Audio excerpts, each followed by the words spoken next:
Here we are, Phlex Podcast number 1. What's up? Welcome. How's it going, everybody? My name is Ryan Rosenbaum, and this is the Phlex Swim Podcast. This is the first podcast that we're going to be doing, and so we decided that we're just going to start off with kind of an introduction of who we are, how we've gotten to this point with Phlex, and through our swimming careers. Obviously, swimming is a very important activity and sport in our lives, so it's worth kind of going over what brought us to this point.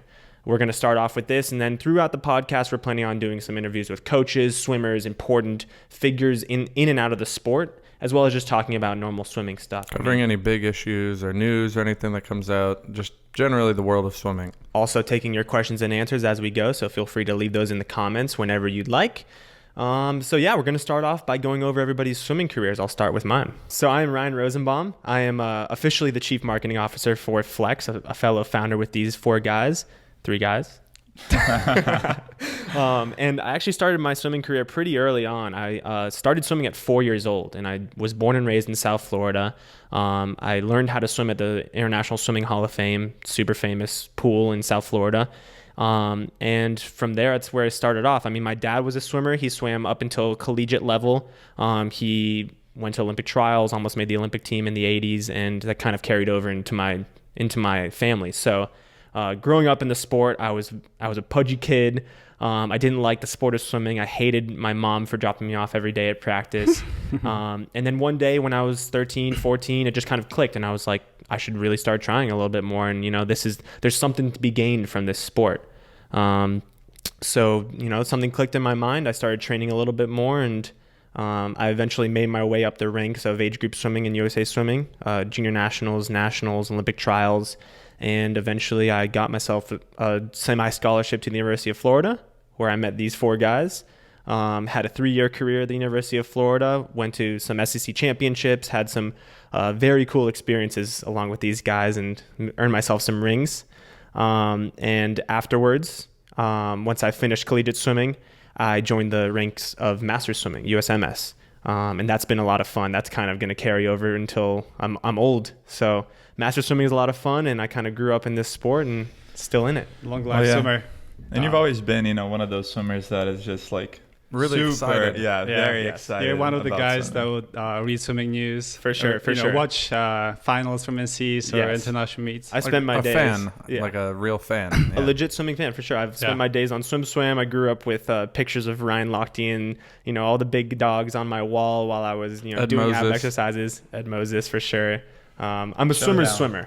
Yeah, Marcin's one of the probably most unique swimmers in Phlex because he has reached so high. I mean, Olympics, World Championships, placing at international level. On the other side of things, we also have the coaching perspective. Harrison, you can kind of talk to that. Yeah, I definitely have my origin story, if you will, kind of in the coaching side of swimming. So I also started pretty young, like these guys. I think I was like 7, maybe. And so the first thing I did in swimming was just like our little local neighborhood summer league team.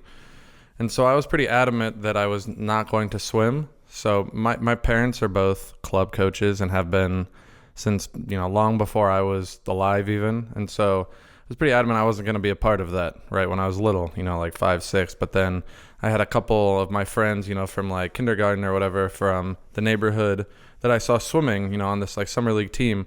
And one of my friends' mom was the coach. And so I just kind of got interested. He said, oh, hey, I think I could do that. And then that was pretty much it. 12 years on from after that, I continued swimming, through middle school, high school, into my first year of college. And then I kept working with the team for 2 years as a manager, kind of / coach with the University of Florida. And then after that, I did get into coaching at the kind of like high school level, mainly, some swim lessons. But so I definitely have a little bit of a different, I think, perspective than you guys do on some of the goings-ons or like inner workings of how swimming works, right? Being on deck for, pretty much all 26 years I've been alive, definitely gives you a little bit of a different view on how things work, and you interact with, I've been lucky to interact with like a lot of big name coaches and swimmers just from them knowing my family. It's almost like if you're in class, how class looks like when you sit and look at the teacher, but then you go up to the desk and you look at the class from there. It looks so different. You see just completely different things. That was like one of the bigger kind of mind-blowing, or not mind-blowing exactly, but, perspective changing experiences when I first started coaching, right? Standing on deck versus being in the pool. Exactly. You know, and doing that like in a short period of time, right? I think a lot of people, you know, they might swim and then like 5 years later they get into coaching. Yeah. But mine was like I stopped swimming and then within like, you know, a year or two, it was like pretty immediately went into coaching. Yeah. It's interesting because it's like flips your world. It's, Yeah. you know, everybody thinks that the sport of swimming is so intimidating, whether you're in the water or you're a coach. Like you look at a coach kind of like a parent almost most of the time. And then once you flip it, you realize. For me, literally. Yeah, literally for you.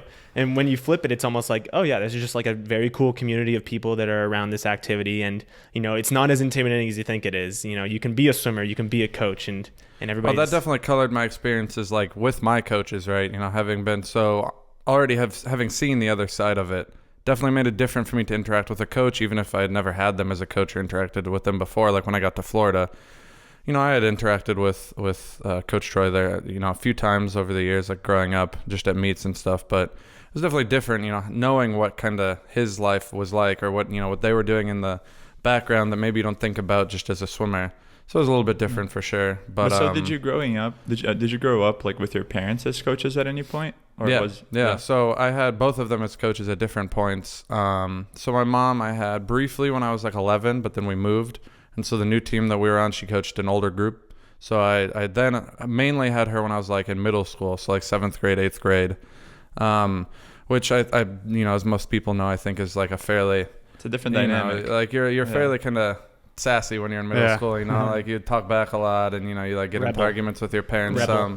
My mom and I, that's definitely more of our relationship, is it's kind of, you know, we get along great, but, you know, definitely not afraid to like say something if we like disagree. So that was interesting. Versus then in high school, I had my dad as a coach, and our personalities are very similar, like kind of quieter, like a little bit more laid back. So that was a very easy process that ended up working out pretty well. I know that can be challenging for a lot of people. Yeah, that's why I brought it up. Yeah, but I think I was pretty lucky anyhow that it worked pretty easily. I think they kept it fairly separate, the roles.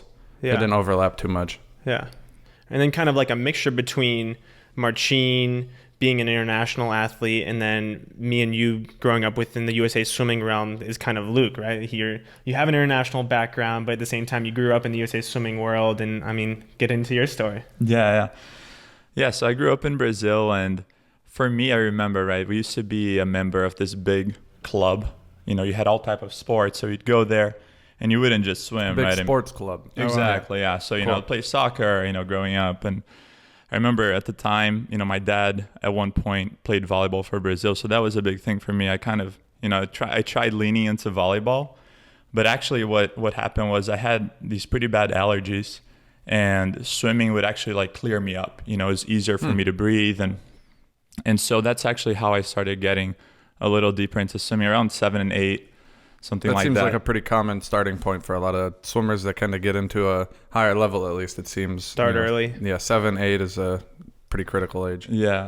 And then I remember because, I mean, I was very, kind of like you brought up, Brian. For me, I had a lot of pushback at the beginning. My parents were really driving me to, you know, push through with swimming because, right, for most people, it's not the most exciting sport, especially once you have participated in, like, let's say, volleyball or soccer, right? Team sports. It's a very different dynamic. And there was, you know, waking up early in the morning, just everything about it. There's definitely a lot more individual accountability than some sports. Not that it can be shocking. A soccer player doesn't have to, you know, motivate themselves, but you have 10 other people on the field with you at any time that are counting on you. So there's some added external push. But in swimming, if I dive in for a 200 breaststroke, for the most part, you know, unless it's like what Marcin is saying in a college environment like SECs or something, it's just on me if I don't do well. Yeah, I would say you develop that team perspective of swimming a little bit later in it versus if you did a national team a little sport. bit in high school and then mostly college, I think. It's so individual from the beginning. Yes, exactly. So, you know, I remember at the beginning I was very focused. You know, I like to do relays, right? So like, you know, I would do the shorter races. Oh, who doesn't? Right? Yeah, I would. You know, that was my way of kind of okay. You know, I'll do swimming, but you know, swim the 50 free, I'll swim the 100 free. I really. That was your hook. Yeah, that was my hook, and it was fun. You know, I went through a few hardships along the way. You know, but overall, I remember the biggest change for me was when I moved to the U.S. And the coach that I had here just had a completely different dynamic because in Brazil I was still swimming, you know, pretty long and, you know, tough practices. So I was entering a breaking point almost that, Not about- RPT type training. You were going more of an old school kind of, yeah. Yeah, I just and so when I moved, it was just such a different dynamic. I wasn't doing doubles anymore. I was training once a day, and we were actually very into, lactate testing and quality work instead of, quantity. And that played a huge role. And, the whole belief system, visualization, I know Marcin is very into this as well. And it just changes your perspective, right? Because you start realizing that you don't have to do these crazy workouts all the time, every once in a while. I mean, right? I swim for UF too, so, but, as well as any of us, yeah. yeah. But, that part of the journey kind of put me in the mindset of, wow, I really like this. And, this is something I want to push through with. See, the interesting thing I find about that is that, like, this was at a young age. You were 14 years old. Yeah. And Coach Loberg from Coral Springs, at the time, this wasn't necessarily like a modern philosophy. I mean, swimming was still stuck in this area where it was a little bit of the early days for that kind of training. It was definitely starting to happen, I think, like at a national team level or something. International level. The basically early for that, for like a club team. Like the organizations and foundations that would be supporting their Olympians and world champions were doing lactate testing, not like necessarily regional club teams. Yeah. Right. So this is like a very new school mindset. Young high school age swimmers. I feel like this approach gives you this fresh insight on swimming. You almost like start thinking about your body as a machine. There's the head is one piece. Like it has to be healthy, it has to be well motivated and ready for races. But then you have strength. That's another part of the machine. You have endurance. You have technique. Just understanding like lactate would allow you to understand that your muscle produce lactic acid as you get tired. So that's like something that happens in your body, and it's going to happen in a race. It helps you you can train your body to be ready for the last 50 meters of your race with the lactic acid spikes. I was just saying that helps you to know coming from the coaching perspective, I guess, why a coach is saying something, right? Why I'm trying to get you to always warm up, warm down. There's lactate involved. Like there's an actual reason, right? And I think from the coaching perspective, when you have more of that, it definitely makes it easier to sell athletes on that, right? Yeah. Of why something's important, not just because I'm this guy standing around telling you what to do all the time. Yeah. And I remember at the beginning when I had just moved, I was still stuck on the the mentality that I grew up with, and nothing, right? I mean, the coaches that I had are awesome, and they're still like super supportive, even of Phlex and everything. But just when you I would stay after practice, and try to do some extra stuff because I felt like, oh man, I'm doing so much less. I want to make sure, I keep improving. And then Loberg would come to me and he'd be like, man, if you're doing my practice and you're focused on what you're doing and you believe that you can improve, then you don't need anything else. You shouldn't be staying here and doing anything additional. And then on top of that, when I moved here, it was summer of 2008. And so, it was Olympics. And so Olympics. Our club was stacked up. Loberg's from Germany. He had a lot of Germans there. Torres was there at the time. Vlad Polikov, who's now an assistant coach for Louisville, was training there. He had some guys from South Africa. So that whole dynamic is just so the culture exciting. Was there. But that's kind of my story. And then I went up to swim with UF with all of you and Troy. So just speaking off of this high level competitive athlete, I mean, we basically covered we have Harrison as the coach swimmer swimming his way into coaching and then understanding the coaching realm. We have you coming in as this basically being introduced very early on to the modern training method and then kind of finding out through your training at UF and everything else through your experiences what the realm of training is like. And then you have someone like Marcin who's I'll let you take it off from there. So my start with swimming starts in early 2000s in Poland, Warsaw, Poland. The first time I was, so for my middle school, we had this mandatory swim lessons and we had to go every Tuesday. It was like how do you guys call it here? Physical education? Yeah, PE. Like a PE class. So just a part of my regular PE class. So I went every Tuesday and we're doing some simple, just blowing bubbles. I was 7 years old, so I was very young. And the one time this coach comes up to me. He was running the club team at the pool we were training. So he comes up to me saying, "Hey, you look pretty good in the water. How about you come train with us? Join the club." And I remember he looked very, very scary. He was an older guy. And I said, "No, I'm not interested." But then I go home and told my parents the story. and they say, "How about you try? Maybe he's right. Maybe he saw something." So I end up going to my first training, and I loved it. So from there, swimming really started dictating my life in many different ways. So as I was getting older, I became more serious about swimming. Started going to some international meets. And when I was 15, I made a big decision to move to boarding school in Krakow, Poland, which is famous for good swimming. So I trained there for 3 years, and that's really when my swimming picked up. I went to European Championships. I won 2 gold medals there. And at that time, I started cooking up this idea of studying in the United States because many people in my school in Krakow actually took that route where they went to high school, trained there, and then later on they moved to America to study and train, which is not really something you can do in Poland. There's very limited subjects you can study and train at the same time. Yeah, the concept of student athlete is pretty Exactly. foreign in different countries. Which is pretty amazing for how you guys here are able to manage it. The system works perfectly for students, athletes. So yeah, I started reaching out to coaches, Coach Nesty and Coach Troy from Florida. They turned out to be, very cool guys. The distances that Florida focuses on matched my profile.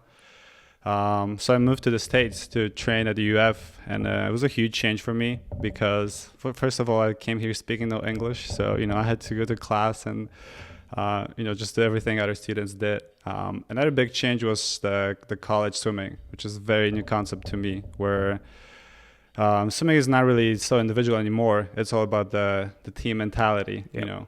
You swim for the team. Of course, you try to maximize your performance, but it's all for the team. So you'd swim a distance that you're maybe not the best at, but the team needed you, so you did that distance. Yeah.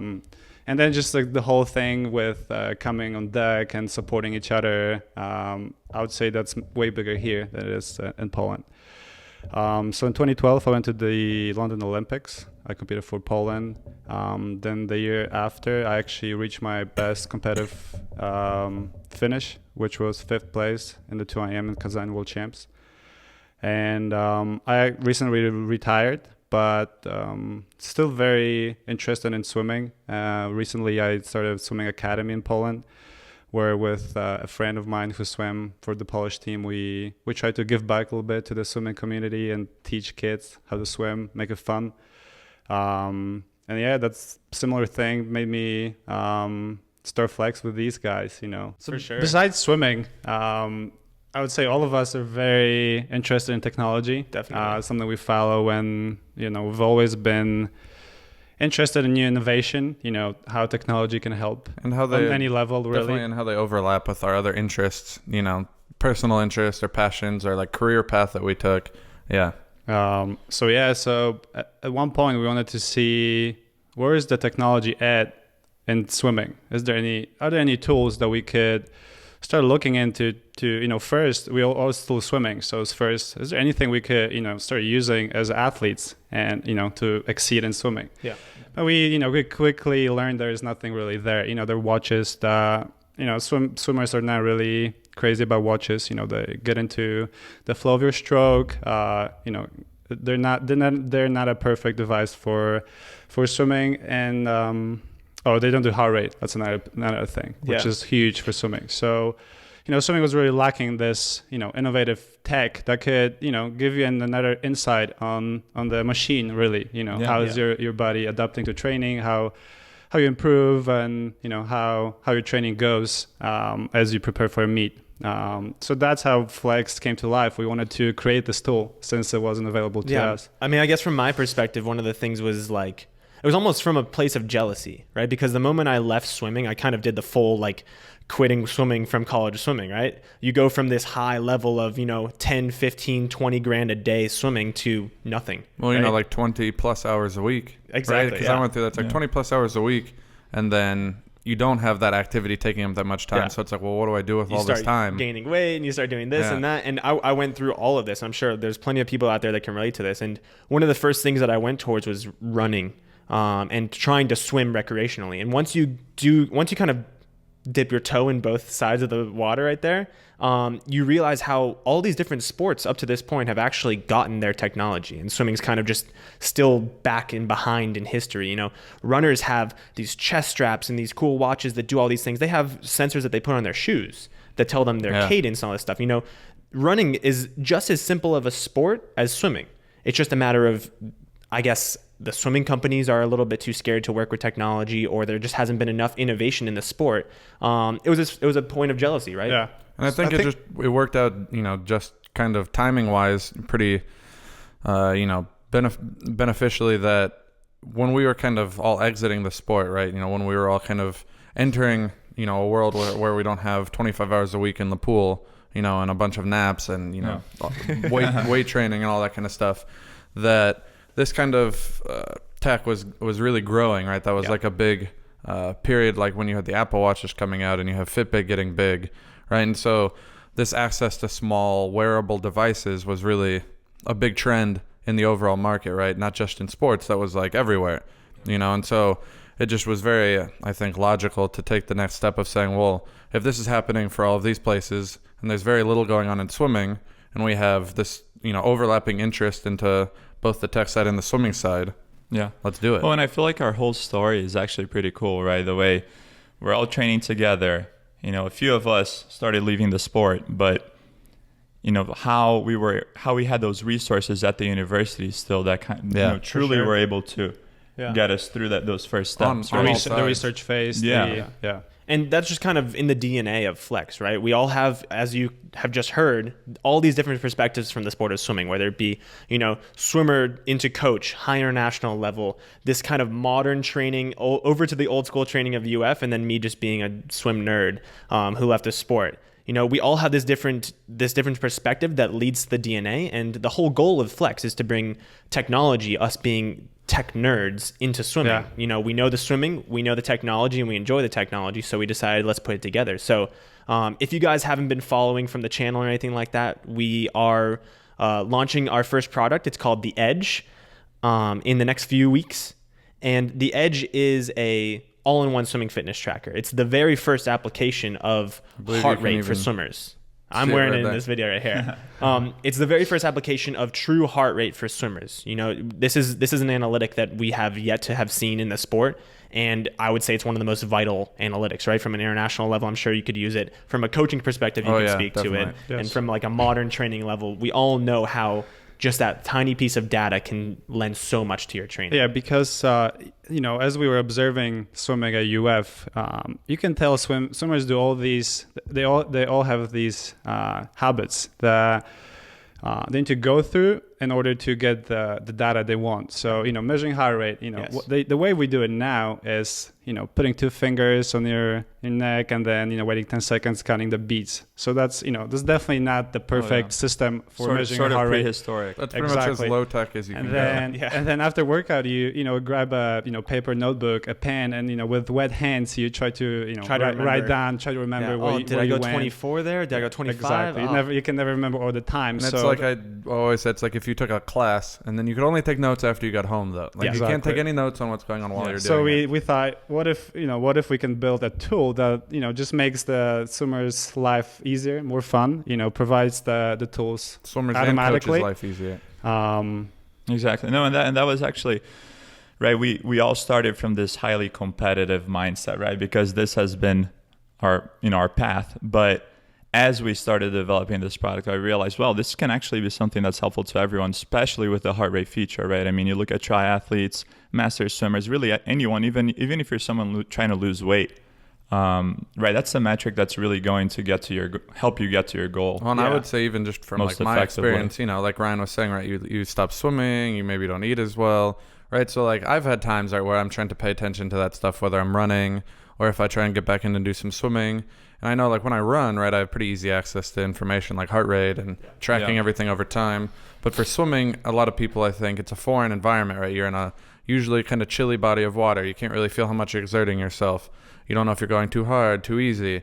You know, are you hitting the right heart rate to lose weight? You know, like what's your goal? What do I need to do to hit my goal? And I think providing that tool, right, that's kind of cross purpose. You know, if I want to lose weight, I can lose weight. If I want to go a 19.5 and a 50 free, you know, it can help me get to that. I think that's kind of the beauty of. Yeah.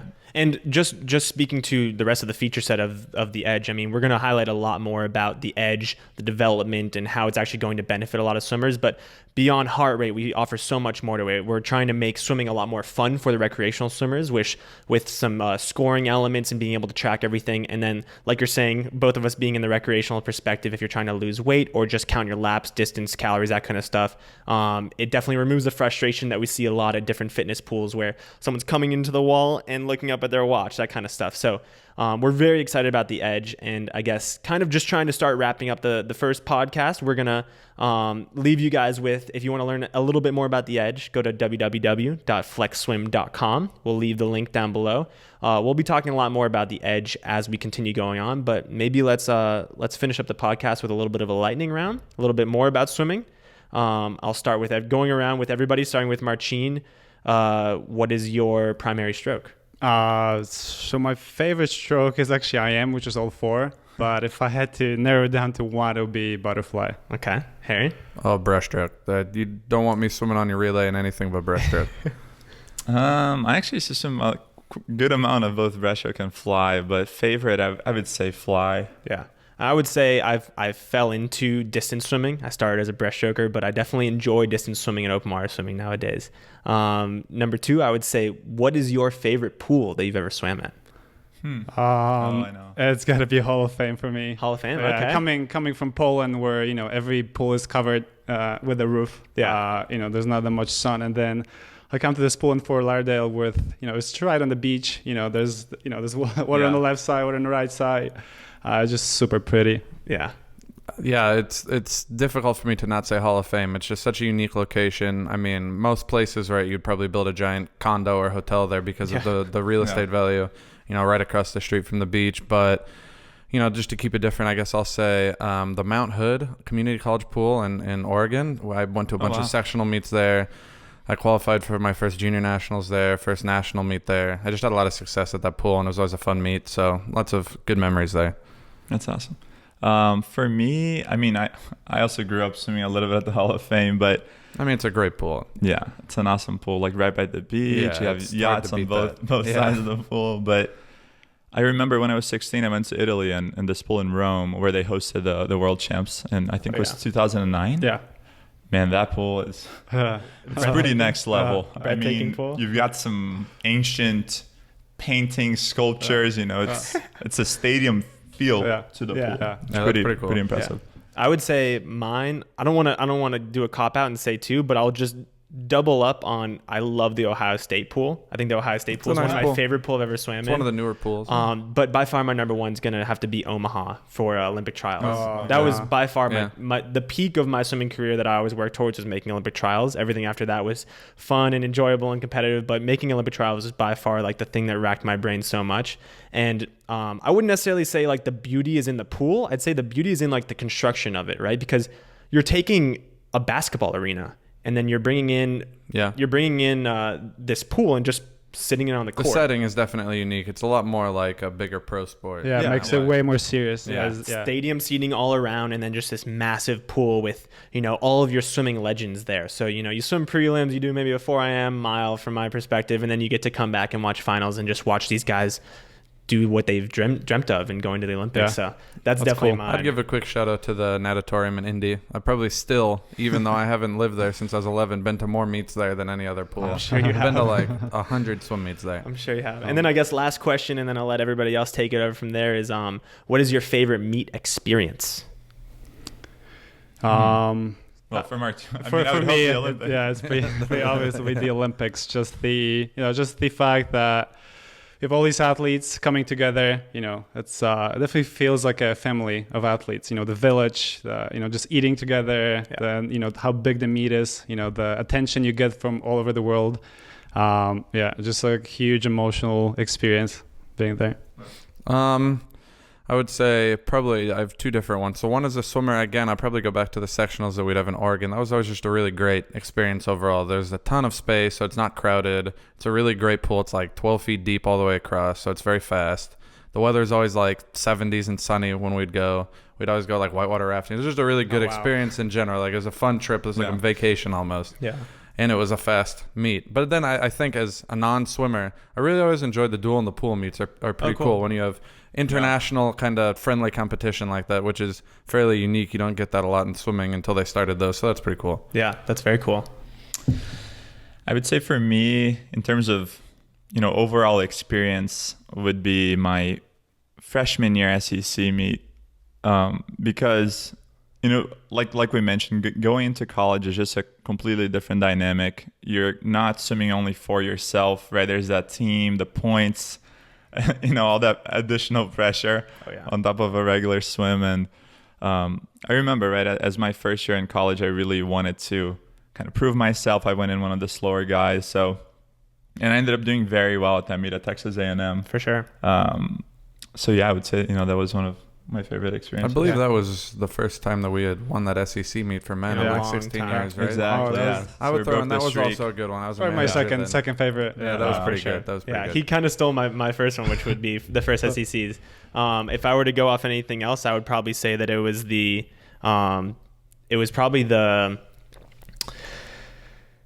year that Marcin won NCAAs, because it wasn't even a swimming. I forgot about that. It wasn't even a swimming experience. It was more so that, Luke and I were definitely the slower guys on the team. We were always fighting to be on some of the conference teams and, trying to get to the NCAA championships. And this was a year where we both got very close to making NCAAs, but we just missed off the cut.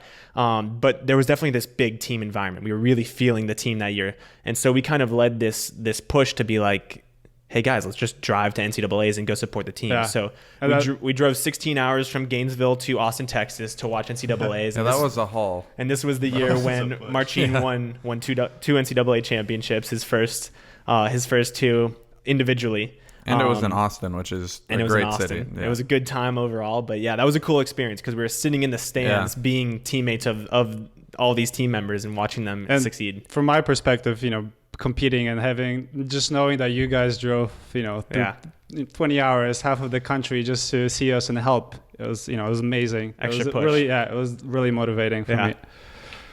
That's amazing. That's awesome. So one question I was going to ask, actually, it's slightly less lightning roundy, but was, kind of like a major formative experience, like from swimming, right? Like something that was important either in terms of like developing as a swimmer or a person, right? It could be a good experience or, there's something that was like challenging. Yeah. I guess we'll start here and go I'll around start with towards it. me. I honestly feel like I always default to this, but this is probably the first time I actually started taking swimming seriously.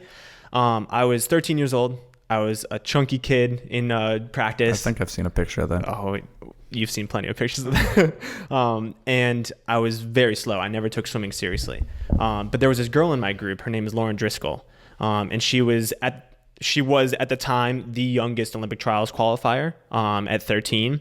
She was a beast. She had all the FGC records, all the LSC records. And eventually one day something snapped in my mind and I was like, why is she beating me at practice? Like, why aren't I at least just trying my best to try and beat her? And so I feel like this is kind of where I started developing my identity, as I definitely lean more towards a trainer than a racer, because I kind of put my head down every day and I was like, I'm going to beat her today. All right, at least I'm going to beat her on this 100. And then I started adding a few more hundreds. And then eventually I was, adding a few bodies on her. And just by pushing myself in practice and learning that lesson myself, I started realizing that this training's starting to pay off. Instead of coming into practice and lumping around, I was actually seeing more success. So that's my formative moment, is basically snapping in my mind and saying I need to start beating my teammates at practice. Yeah. Well, for me, I already touched on it, but it really was the move, just having this different approach to swimming, to the point where, instead of being extremely nervous for competitions, you remember this, Ryan, but, I used to mess around about doing push-ups, and like before my races, I would get down and do 20 push-ups before I dove in for a race. So just the whole playful mentality and enjoying the sport. And, I think once that kicked in, everything was much lighter for me. And I was just enjoying myself, going to the meets and just trying to get faster for my own. That's cool. Yeah. So for me, it would definitely be coming to the States for training. And, this is definitely a big swimming experience. As I, enter the team and everything is new, but the swimming growth was there, but it was even more about the personal growth I got from it. Being exposed to all the different cultures that were on the team. We had kids from pretty much every continent. There was like 20 countries. So just getting to know all the people really got me to understand myself better and then enjoy swimming as we went on. Yeah, no, that's a huge point actually, because we didn't touch on that, but like swimming in college, especially at the University of Florida, Exposure the amount to, of all the international swimmers. Yeah. I mean, me, having grown up That's probably somewhere one of my else, favorite and parts of being around the team. I think it was just so fun, right? It grows you as a person immensely. Oh, for sure. This past summer I went to Europe, and you just realize the reach of the University of Florida swim program is, I'm in Slovakia, maybe I have friends in Poland, or I'm in England, I have a bunch of friends that I swam with over there, like all over the place. Yeah. There's people that came and swam because it was and is still one of the top tier programs. Yeah. Well, I guess for mine, kind of have two in mind, but they're both fairly similar, just around like learning how to deal with failure. I remember one in particular when I was, I think I was like 11. It was the first time I ever made like a state meet, like a JO champs, whatever you want to call it. I dropped a bunch of time to even make the meet at some like kind of small, local meet. Went and swam for the first time, swam horribly, like slower than my time was before I made the meet. Like one of those things where you finally make it, and then the next level you just really, kind of eat it. But I was like crying, just like acting like very immature about handling it, and like I've definitely really I like used to upset. have a couple of those. Yeah, and I just remember my parents, like kind of, taking me aside and just like telling me, you have like a bunch of friends that haven't made it to this level yet, and would be like super excited just swimming here. And there's like all these other people who have to get ready for the race, and just kind of telling me about like you gotta like handle this in a more mature way, and basically just sent me to go swim until I like understood that. And then since then, it was just a much different process, right? Like any time in life when something would kind of like not go the way you wanted it to, it just was like a really learning, teaching moment. I had other times like that, like when we moved to Arizona, I was just like really tired of swimming. I hadn't wanted to move, I didn't like know anybody, and I was like, really close to just quitting basically, right? Like, I'm done with this. But then that experience, I think, kind of had taught me before to just keep pushing. And then after that, it was like the next summer that I made like juniors, and the summer after that I made a national meet. And getting a call there, special guest. Guess so, yeah.